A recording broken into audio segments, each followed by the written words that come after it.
montagne aux 3 questions. Un conte populaire vietnamien.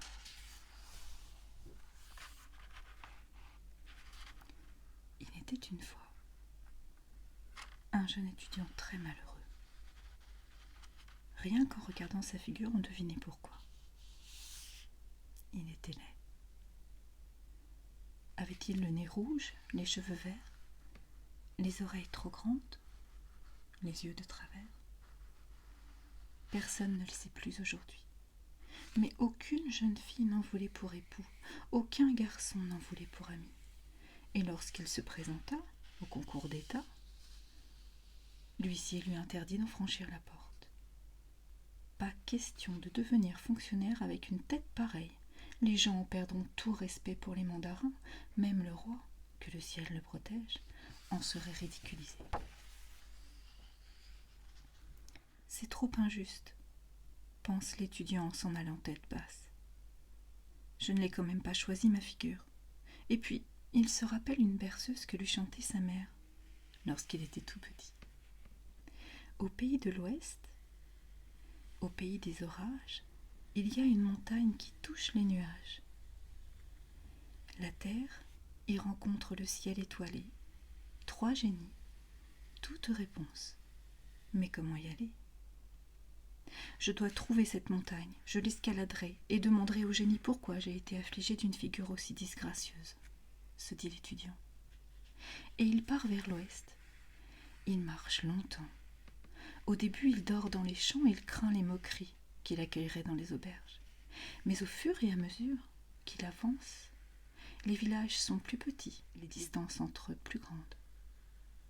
La route devient un sentier étroit, puis commence à grimper. Parfois, lorsqu'il fait très clair, on voit une montagne entourée de brume flotter au-dessus de l'horizon. Et les orages sont de plus en plus fréquents, de plus en plus violents. Je suis sur le bon chemin, se dit l'étudiant.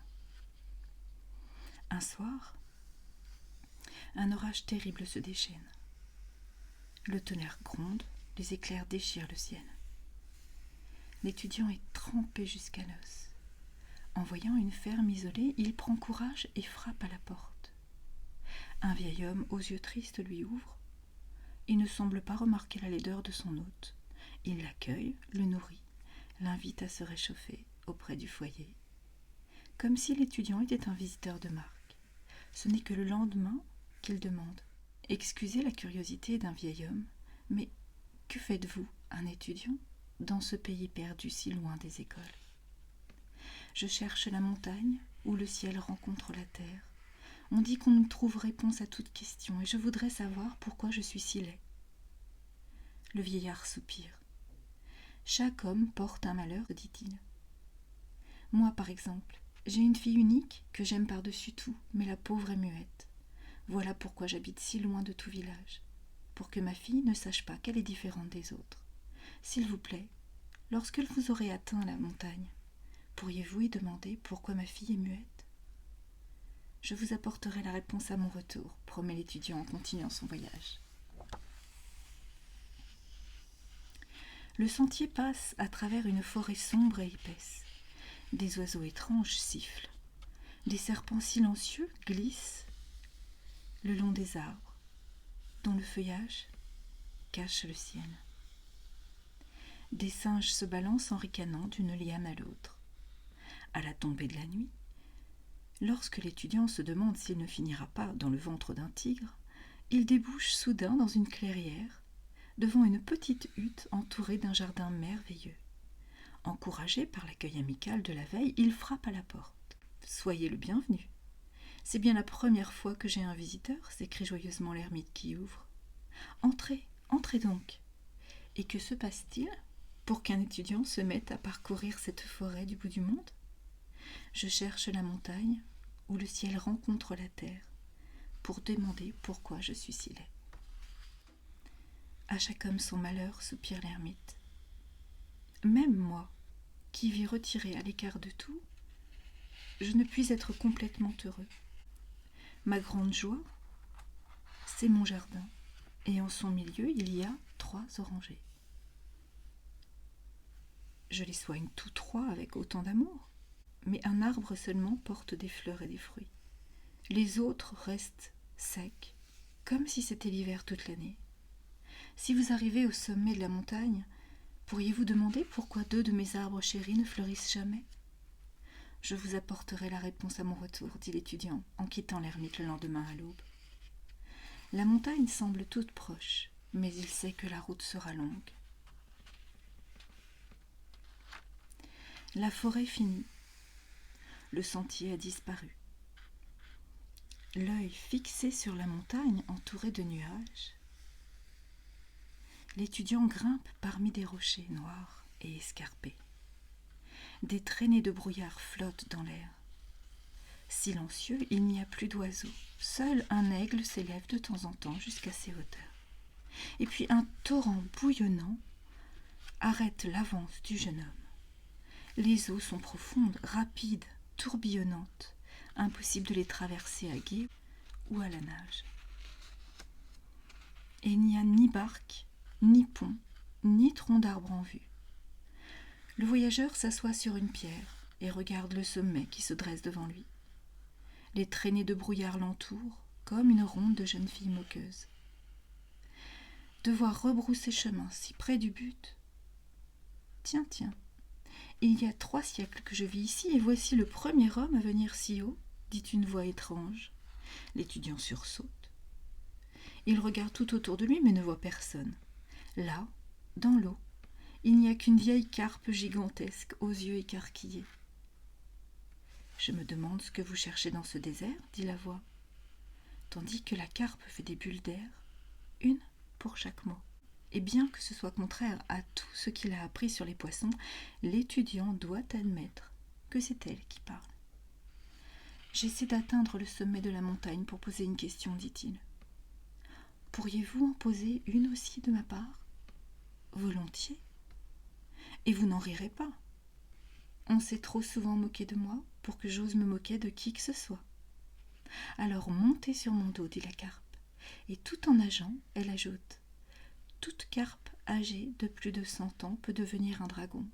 Il suffit qu'elle saute par-dessus le pont qui se trouve en aval et qu'on appelle le pont aux dragons. Tous mes amis l'ont déjà franchi, moi seul n'y arrive pas. J'en demanderai la raison, je te le promets, dit l'étudiant en sautant à terre. Bonne chance, je vous attendrai ici, fait la carpe en agitant sa queue en signe d'adieu. Le jeune homme disparaît dans le brouillard. Il grimpe en cherchant à tâtons son chemin parmi les rochers. Il escalade des parois lisses, monte de plus en plus haut, à travers pierrailles et nuages. Il atteint le sommet. C'est comme un petit balcon suspendu, comme une barque dans le ciel. 3 vieillards souriants semblent y monter la garde. Puisque tu as entrepris ce voyage difficile, ta question doit être très importante, dit le premier, et sa voix ressemble au vent du matin dans les bambous. Le ciel nous a envoyés à ta rencontre, comme récompense pour ton courage et ta persévérance, dit le deuxième, et sa voix est comme le bruissement des cocotiers à midi. Nous te dirons ce que nous savons, dit le troisième, et sa voix est comme la brise du soir sur la mer. L'étudiant les salue d'une révérence. Si la carpe ne m'avait pas aidé à traverser le torrent, je ne serais jamais parvenu jusqu'ici, pense-t-il. Et il demande : pourquoi mon ami la carpe, qui désire tant devenir dragon, n'arrive-t-elle pas à sauter par-dessus le pont aux dragons ? Parce qu'elle avala une émeraude lorsqu'elle était jeune. C'est ce joyau qui l'attache à la terre, dit le premier génie. L'étudiant s'incline pour le remercier et va poser sa deuxième question lorsqu'il se rappelle l'ermite jardinier. S'il ne m'avait pas hébergé, je serais peut-être mort, pense-t-il, et il demande : pourquoi 2 des orangers de mon ami l'ermite ne portent-ils ni fleurs ni fruits, puisqu'il les soigne autant que l'oranger qui en porte ? À cause de ce qui dort sous leurs racines, dit le deuxième génie. Ton ami se retira du monde, pensant que loin des villes, les hommes sont plus près du bonheur, que c'est en terre vierge que poussent les plus belles fleurs.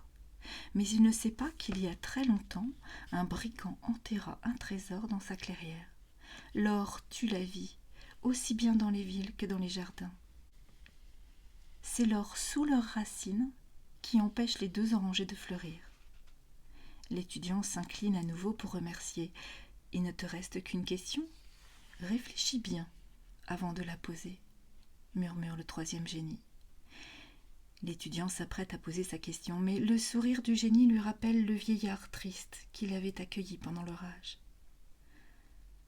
Le premier homme qui ne s'était pas écarté, ni moqué de lui, père d'une fille muette. Ne pas pouvoir rire et chanter, n'est-ce pas pire que d'être laid ? Pourquoi la fille du vieillard est-elle muette ? Demande-t-il. Et sa voix tremble juste un tout petit peu, parce que l'homme juste et lettré, l'époux dont elle rêve en silence, n'a pas encore surgi dans sa vie, dit le 3e génie. Et tous 3 disparaissent dans les nuages. L'étudiant frissonne. Il remarque soudain combien il fait froid sur ce pic balayé par les vents. Lentement, tristement, il commence sa descente. Lorsqu'il arrive au bord du torrent, la carpe l'attend. « Il paraît que tu as avalé une émeraude jadis, et que c'est elle qui t'empêche de sauter assez haut, » lui crie-t-il. « Mais oui, je l'avais complètement oublié, » rit la carpe. Et lorsqu'ils ont atteint l'autre rive, elle crache le joyau aux pieds du jeune homme. « Garde-la en souvenir de moi, elle te portera bonheur, » dit-elle. Et puis, bondissant et frétillant de joie, elle entreprend son voyage de dragon. Le cœur serré, l'étudiant la suit du regard, jusqu'à ce que sa dernière bulle ait disparu derrière les pierres moussues du torrent. Puis il ramasse son cadeau et continue sa route. Il fait déjà nuit lorsqu'il atteint la hutte de l'ermite, mais en entendant la réponse des génies, le vieil homme ne tient plus en place. Sans attendre l'aube, il se hâte vers les orangers, bêchant à la lumière de la lampe que lui tient l'étudiant. Et pour sûr, voici le trésor parmi les racines. Pour moi, les fruits de mes orangers sont les plus précieux trésors, dit-il. Que veux-tu qu'un vieil ermite fasse de ces bracelets et boucles d'oreilles ? S'il te plaît, offre-les de ma part à celle qui sera ton épouse. Avec ma figure, je n'en aurai jamais, pense l'étudiant.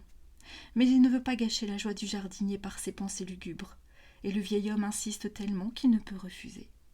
C'est ainsi que le lendemain matin, il quitte la hutte avec toutes les bénédictions de l'ermite, un paquet de bijoux dans une main, et dans l'autre quelques rameaux d'orangers fleuris pendant la nuit. Il traverse la forêt et descend vers le pied de la montagne. À la tombée du jour, il arrive à la ferme isolée de son premier hôte. Dans la lumière du soleil couchant, elle semble abandonnée.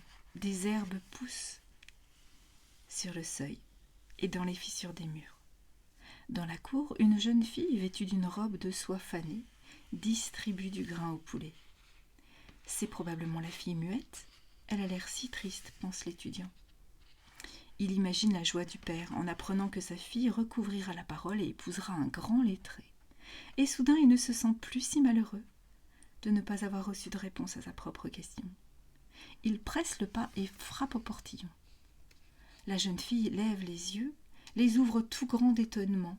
Elle laisse tomber son panier et s'approche du portillon. Et l'étudiant a l'impression qu'elle ne marche pas, mais glisse dans l'air, comme un papillon, que son sourire aussi est différent de tous les sourires qu'il ait jamais vus. Ni moqueur, ni provoquant, mais chaud et doux comme une lampe au crépuscule. « Soyez le bienvenu, Seigneur.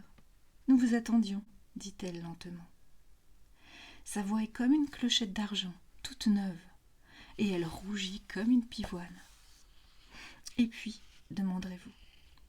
Et puis le père dansa de joie en entendant sa fille parler et la donna en mariage à l'étudiant, enfin heureux. Et puis le regard plein d'amour de sa jeune femme persuada notre héros qu'il n'était pas si laid, après tout. Ce qui lui valut un air si joyeux et un sourire si radieux que bientôt tout le monde le jugea une personne fort agréable, bien que ni son nez, ni ses cheveux, ni quoi que ce soit d'autre ait changé. Il n'était pas question d'écarter un homme si calme et si gai d'un concours ou d'une charge importante. Et, plus tard, personne ne put jalouser ou flatter quelqu'un doté d'une tête si gentiment comique et si comiquement gentille. Même pas lorsqu'il devint Premier ministre.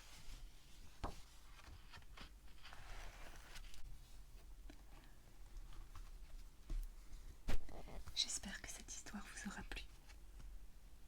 En tout cas, elle plaît énormément à mon petit-fils, qui s'endort paisiblement une fois qu'il a écouté. Je vous souhaite maintenant